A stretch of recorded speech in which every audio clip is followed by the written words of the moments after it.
Hello guys, magandang gabi sa inyong lahat. This is Kiroro-san channel. Guys, bumili ako sa supermarket ng tilapia. Ito, syempre, nilinisan ko na rin po siya. Ngayon, lagyan lang natin siya ng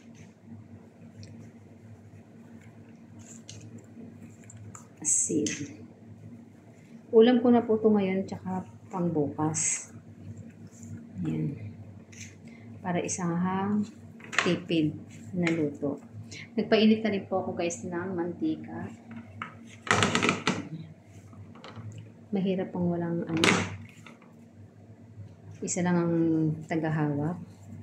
Yan, budburan lang po natin siya ng asin para maganda at lumasa.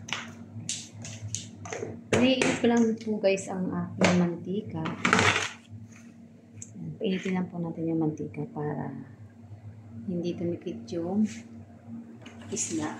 Ganyan po kasi kung magluto, kailangan po mainit ang mantika. Maganda kasi pag lalo mainit yung mantika, hindi po agad-agad na dumidikit yung skin ng isda.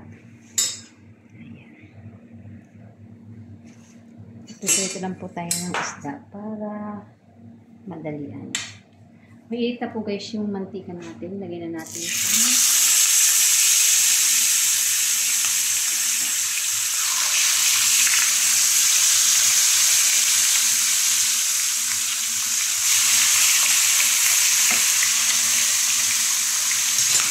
binili ko kasi sa Jida ng 8 dirham.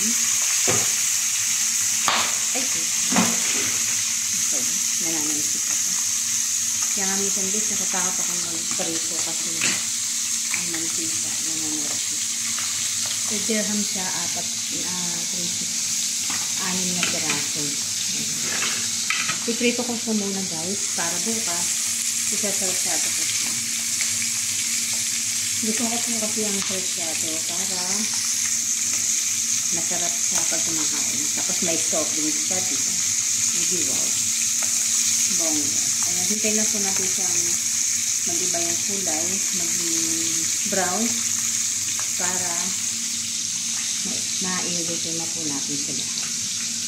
At balik ka rin po natin. Kasi guys, habang hinilito natin ito magluto, tayo po ay wawalis-walis muna dito sa kusina. Diba? Ganun talaga. Kailangan natin magwalis para kahit paano maging malinis po ang kusina namin.